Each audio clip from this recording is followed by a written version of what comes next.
Welcome back guys, मैं self Bharat. आज हम देखेंगे एल्गोरिथम की सीरीज़ में स्लाइडिंग विंडो का क्वेश्चन। स्लाइडिंग विंडो कॉन्सेप्ट बहुत ही यूज़फुल है। ये बहुत सारे अरेज के क्वेश्चंस में यूज़ होगा, नॉट इवन जस्ट अरे बट स्ट्रिंग्स के भी। एंड इसका हॉराइजन आप जितना एक्सप्लोर कर सकते हो अच्छी बात है। लाइक अरे में, स्ट्रिंग्स में और भी डेटा स्ट्रक्चर्स में इसका एल्गो यूज़ हो सकता है। एल्गो को समझते हैं इमेज से। मान लो विंडो हमने माना ऑफ साइज 3, राइट। तो फर्स्ट 3 एलिमेंट्स का सम कितना आ रहा है? 7 + 4 11 + 1 12। तो ये विंडो में क्या ऑपरेशन कर रहे हैं हम? सम।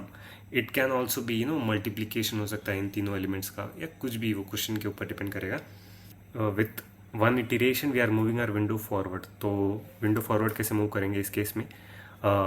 ए आई जो नेक्स्ट एलिमेंट है वो ऐड करेंगे, और ए आई माइनस के विंडो की साइज जो पिछला एलिमेंट था विच इज़ 1 उसको सब्ट्रैक्ट करेंगे। तो बस within one operation we are shifting our window, right. तो ये कॉन्सेप्ट है। तो सिमिलरली यहाँ पे भी विंडो शिफ्ट हो रहा है, यहाँ पे भी शिफ्ट हो रहा है। मतलब होता है क्या पता है? अब मान लो एक क्वेश्चन मैं आपको बताता हूँ। एक अरे है, उसमें हमें प्रिंट कराने हैं 3 कंसेक्यूटिव एलिमेंट्स का सम। जैसे कि इस विंडो में प्रिंट हो रहा है 12 14 12 एंड देन 9। अब विदाउट स्लाइडिंग विंडो अगर आप करते तो कैसे होता? तो इस क्वेश्चन में हमें 2 फॉर लूप लेने पड़ते हैं। एक तो बाहर वाला होता i which is varying from 0 to n and will be taking one more for loop, right, उस विंडो का साइज़ कैलकुलेट करने के लिए।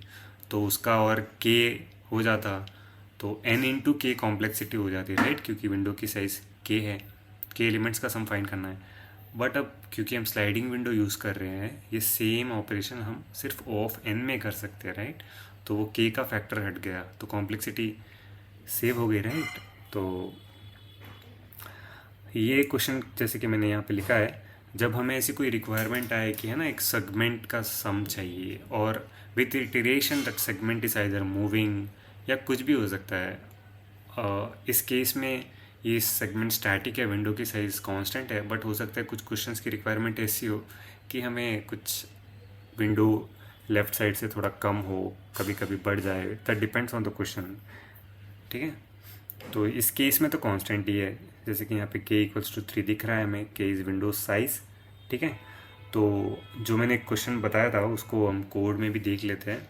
ये विंडो क्या स्टोर करेगा? सम स्टोर करेगा, ठीक है, उन 3 एलिमेंट्स का। और मान लो ये जो विंडो है ना, ये हमने इनिशियलाइज कर लिया है, जैसे कि a0 a + a1 + a2 so on up to ak-1, ठीक है। तो अब यहाँ पे हमें क्या करना है? आई के से स्टार्ट होगा and it will go on up to n। तो अब विंडो को इंक्रीमेंट करना है, राइट। मतलब जैसे कि पहले तो यहाँ पे 12 था, अब 14 कैसे आएगा? 14 हम करेंगे, लेट मी जूम इन। तो यहाँ पे जो प्रीवियस एलिमेंट था पीछे वाला, उसको हटाना है, और जो आगे वाला नया एलिमेंट आ रहा है उसको बस ऐड करना है। How simple is that, right. तो जैसे कि अब 1 यहाँ पे रिमूव हो रहा है, राइट, ये यहाँ पे 1 रिमूव हो गया, ये i-k, और जो आगे वाला एलिमेंट है वो ऐड करना है, 3 एलिमेंट यहाँ पे ऐड करना है। तो हमने कर लिया, तो हमारा विंडो अपडेट हो जाएगा with in just constant time, right. वरना तो हमें और एक फॉर लूप लगाना पड़ता, तो k n × k हो जाता। अब खाली o ऑफ n है।